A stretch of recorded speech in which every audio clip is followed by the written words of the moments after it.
Thank you, Sally. Next up we have Priya Malik. Priya is a teacher, a spoken word artist, a stand-up comedian and confused.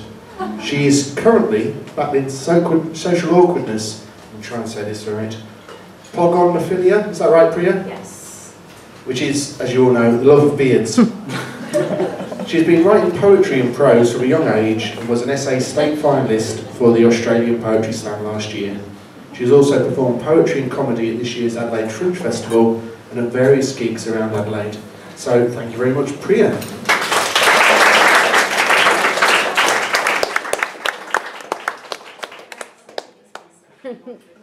So your pre-performance obstacle course.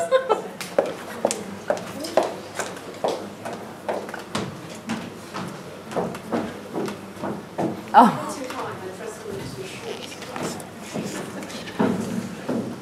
Alright, they told me this is going to be called quick and dirty, right? So, cooking is a lot like sex.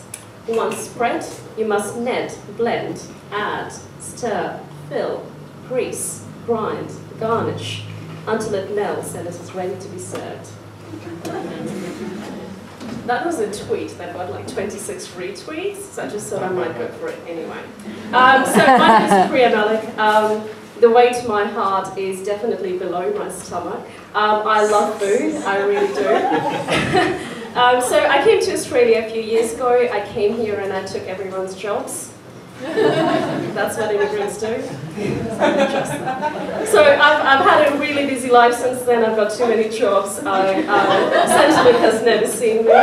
So far so good. I love food, I really do.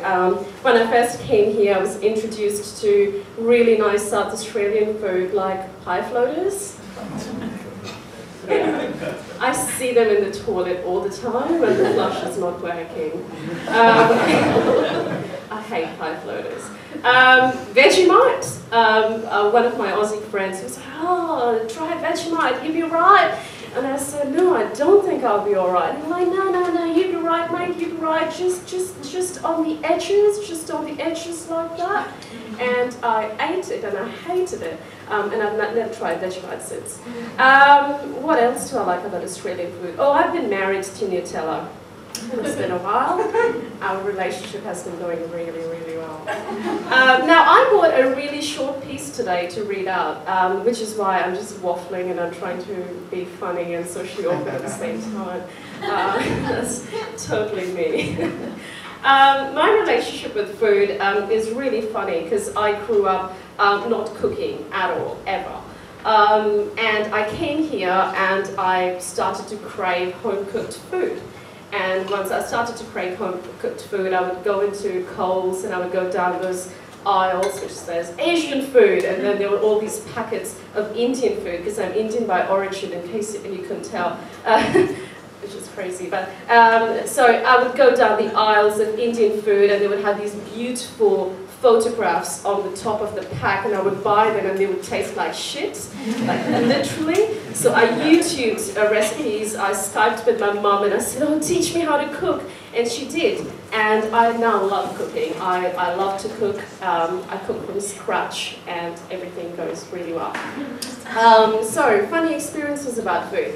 I come across some really weird people sometimes, mainly because you would usually find me in all weird places. So I came across this guy once and he was like, oh, let me buy you a beer. And I was like, oh, I'm off alcohol at the moment.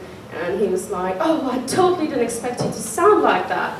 And I was like, I'm sorry, sir, sometimes I sound like this too. And my butter chicken brings all the boys to the yard. I can only do it for so long. So, let me read out what I wrote. This is not... I've been writing since I was 12, mainly because I was socially awkward as a child, and I would hide in different corners and read. I ruined my eyesight with reading, but I love to read and I love to write and I love poetry and I love prose and I love myself, if you can't tell already. So, this piece is not literally about food, but you will see what I mean. It's mainly about being sapiosexual. Some people call it sapiosexual, some people call it sapiosexual. So other than being a pagonophile, which means I love beards, you look good in that beard. It's a good one. It's been grown really well. I also like people who are intelligent, and I love intellectual stimulation. And sapiosexuality is all about liking someone for their mind or their brain, and a good conversation is the greatest turn on. So this post was inspired from one of the men I have dated who used to be a writer, who is still a writer. And apparently now he's got an agent, and I stalk him sometimes on Twitter, and apparently he's now given a draft of his book and he's doing really well, and I hate him for that. I have fallen for his mind.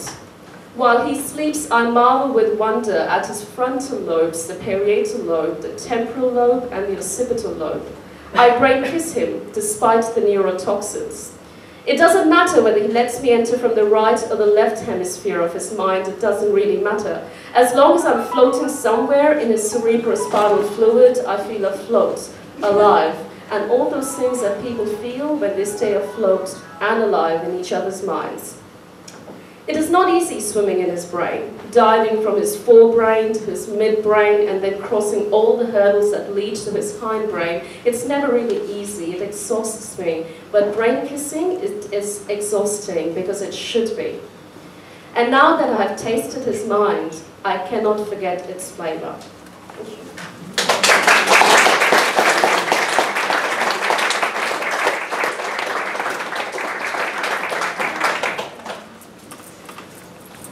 Thank you.